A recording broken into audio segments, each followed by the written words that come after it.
Hey guys, Andy here. So I have a Whoop, I wear a Whoop. I've had it for 3 and a bit years perhaps. You may have seen one of the videos I did back then. And it's one of these fitness trackers you wear 24/7. It monitors various different metrics and it tries to give you advice and guidance on sort of what state you're in and what you should perhaps be doing. But it is quite pricey. So I think for Whoop Peak, I pay about, well, I think I pay $384 every 2 years. So that's quite a lot. So when there's another alternative which isn't quite as much, I want to check it out and see if I can replace my Whoop. Much as I like it, still, why would I not replace it for something half the price if I can? Anyway, so last year I tried the Oura Ring 3. I didn't do a video in the end because straight away I just didn't really like it, so I kind of sold it on and I didn't make a video. But I thought, well, this time, now I've got a Oura Ring 4, I should do a video, give you some thoughts on the gadget. So I've been waiting for a week, which you could argue isn't all that long, but I think I've already got my thoughts together on the ring. So I thought I'd make the video. So let's get on with it.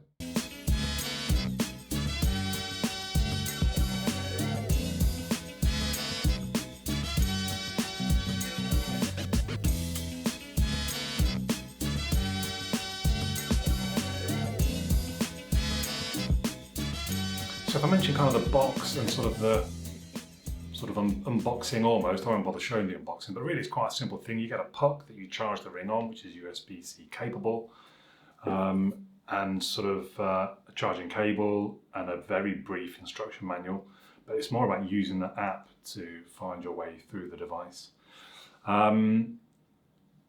It's the ring itself, we talked about the design, it's fully titanium. The sensors in the Generation 4 are flush on the inside, so in the 3 they sort of had little nubs that stuck out a little bit, but in the 4 they are flush. And it tells me online that the Gen 4 now uses 18 signal pathways compared to the Gen 3's 8. So in theory I'm thinking, okay, this might be more accurate, which was my problem with the Gen 3, it wasn't very accurate. It's also available in more sizes from 4 through to 15.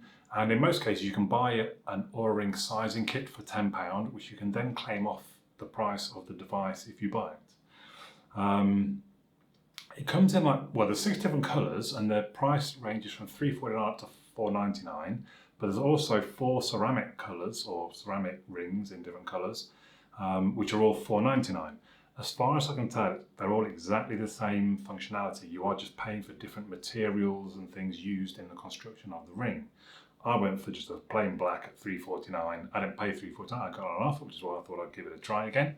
But if it works the same as ones at $500, kind of, well, I mean, it is kind of a fashion item as well, I guess. So you want to get the one that suits you, I suppose.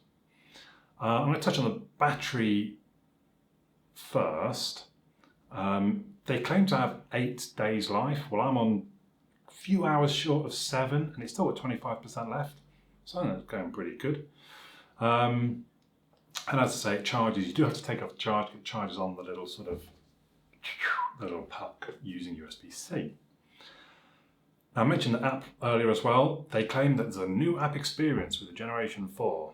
Honestly, I can't remember what the experience was on the Generation 3. I would say it's generally quite a simple app.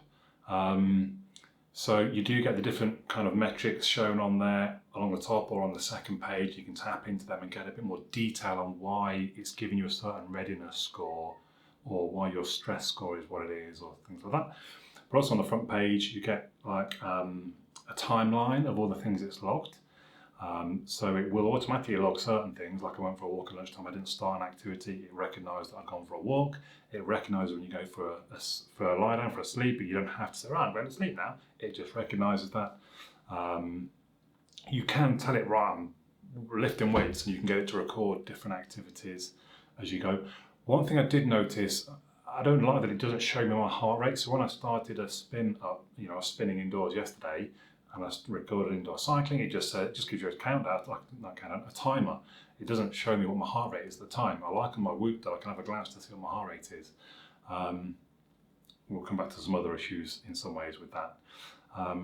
Oh, the app does give you reminders to move, a bit like watches will and other things saying, oh, you've been a bit active. And it does give you an activity score through the day, so you know if you've been active enough through the day.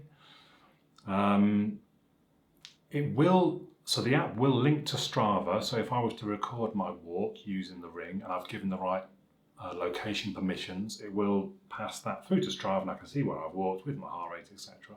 So that's kind of as you'd expect. But the Ring itself will only pair with your phone and the app, I suppose. One of the things I really like with my Whoop, that I can connect that to my cycle head unit and use that instead of wearing, normally I would wear a chest strap. And honestly, it's just something else that I'll forget. It was the most common thing. I would start a ride and realize, I didn't have my chest strap on. Whereas I'm wearing my Whoop the whole time. I don't even have to think about it. It just connects straight to my head unit or my indoor bike. The Ring won't do that. There's no way that I can connect it in through the app or any other way into my cycle computer. So if I was to get rid of my Whoop, I would then need to start remembering my chest strap again. So I think that's a bit of a downside. You can't export the GPX file. So I did a ride on Sunday that I deleted basically from Strava. I kept the one that I recorded through my cycle head unit, and actually it would have been really useful. I don't know why I deleted it, because I wanted to use it as a comparison. I mean, I've got some bits from there for the comparison. But yeah, I thought maybe I can go back into that. Most apps that have sort of your timeline of activity, you can tell it again to then, sync this again to Strava for me, or I won't do that. So that's not great, I wouldn't say. You can add meals in the Oura app. This is something that we won't do. And actually, you can just take a photo of your meal and it makes a bit of a guess. It doesn't really give you nutritional information or how many calories. It just sort of says if it thinks it's kind of a healthy meal or not. So I was having a spaghetti carbonara, just a ready meal, and I put it on a plate and I took a photo and it said, that's spaghetti carbonara, high nutrition or something like that. I did think, it's probably quite fatty and creamy, but it says it's like super healthy. Okay, but that might suit some. And you do need a subscription for the app, which is $5.99 a month. I couldn't do anything because I'd had my free month, I guess, on this account with the Gen 3. So I've had to pay my $5.99 just to kick the subscription off to be able to do any of this. So I don't think it would do anything for me until I'd subscribed. So then I want to move on to kind of the metrics that it records and perhaps the accuracy or perhaps the lack of accuracy.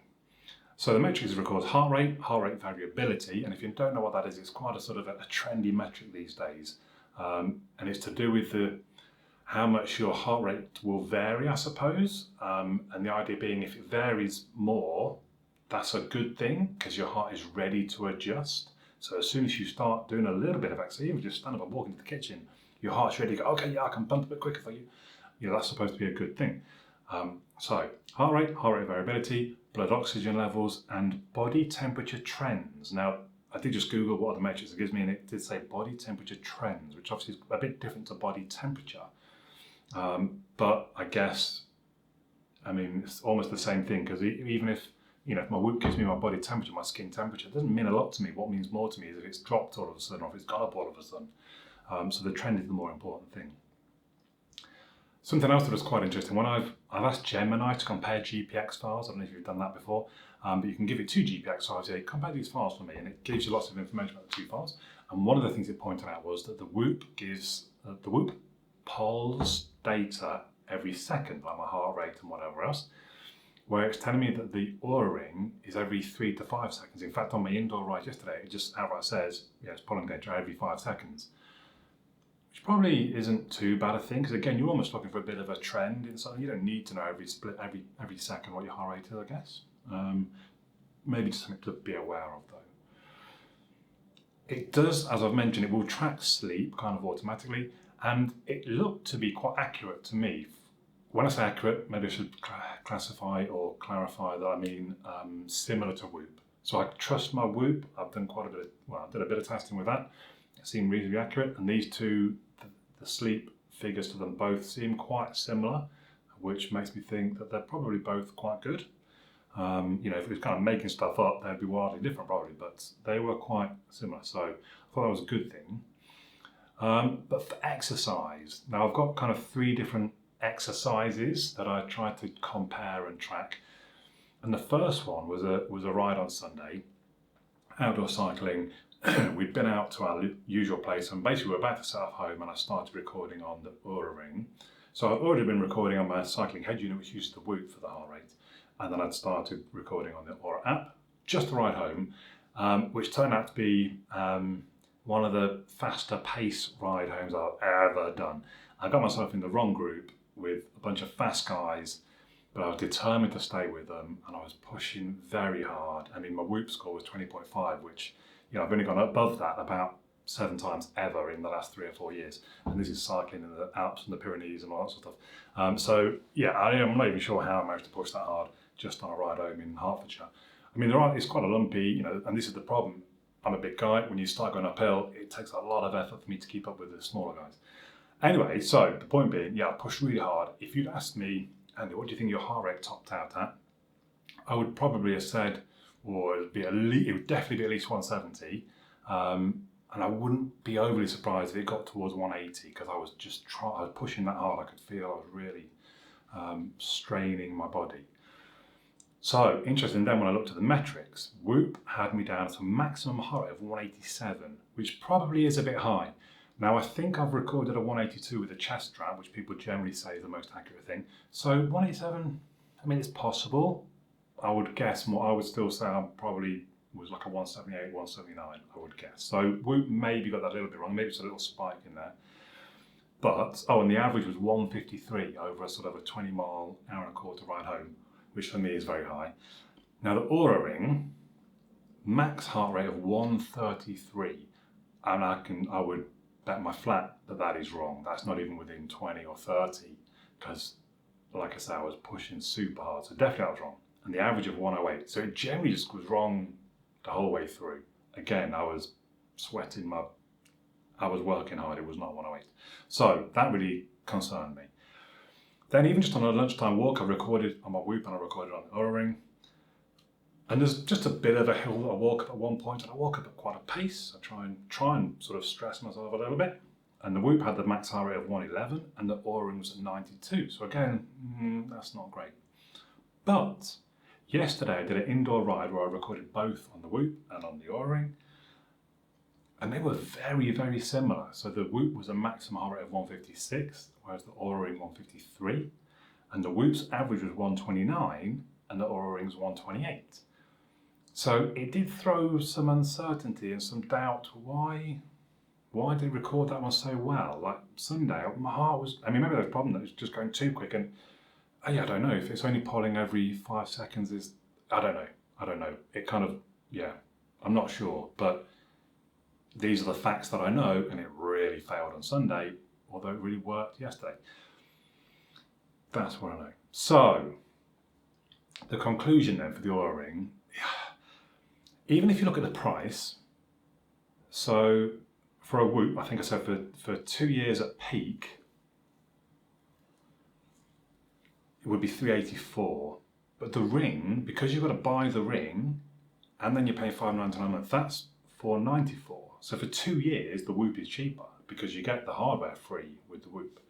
But when you've got the ring and then you're only paying $5.99, at 4 years, the ring would be $638 and the Whoop would be $768. So I should have worked out what the actual tipping point was, but it's going to be around 3 years, isn't it? Early 3 and a bit years, I think. But by then, it's probably old tech, right? And you probably, they brought out the Oura 3 last year and the Oura 4 this year. So 3 years, are you really going to want the ring that long? So I'm not even sure. Like, price was the one thing I thought would be a good way to go. And to be fair, again, I paid a lot less than $350 through a special deal. And maybe I could have, but even then, it's a bit cheaper because of the deal, but it's not, And I suppose we shouldn't get into Whoop and they're kind of, you'll never have to buy hardware again, because it upset a lot of people when they did the new Whoop 5 recently, but let's not get into that. Then on to other things. So I find a ring, I just find it a little bit uncomfortable when you're drying your hands, you sort of, where you would normally squash your fingers together a bit in a towel, and or even just like on something hard, like if you're at the gym using equipment or dumbbells at the gym and the ring will be pressing hard onto the metal, or even just driving, steering wheel and the ring, it just annoys me a little bit. So I don't particularly like that. It's not great that I can't connect it to my cycle head unit. Yes, I can work around it where I can wear a chest strap, and actually that, you could argue, well, that covers the problem of it not being very accurate. But then isn't all the sort of analysis based on this. So if I go for a ride and I average 150 heart rate, but this thing's average 110, I get home and it's saying, well, you probably should do a bit more. No, you don't know what I've just been through. That worries me. And I think that's the main thing, Rich, the accuracy. If it was more accurate, I mean, again, no, I'd want those two things cut off personally. As a cyclist, I'd want to be able to connect to my head unit, and I'd want it just to be more accurate. I mean, it doesn't have to be spot on, but it can't be as wildly wrong as it was on Sunday. So yeah, it's kind of left me the same place as was with the Gen 3. I think I'll just have to sell it on. It's just not for me. It's not. I think it's more of a health tracker rather than a fitness tracker, if that makes sense. So if you just want to do day-to-day stuff, go for, mind you, even then going for a walk wasn't that accurate, I don't think. But yeah, it's just tracking your general activity rather than you're a serious athlete trying to train for things. Then maybe this is okay, maybe this suits you if you get a good deal on it. Maybe it's for you. But again, unfortunately, I don't think it's for me. So there we go. Those are my thoughts. Please let me know yours in the comments down below. But for now, my name's Andy, and I'll catch you all again soon.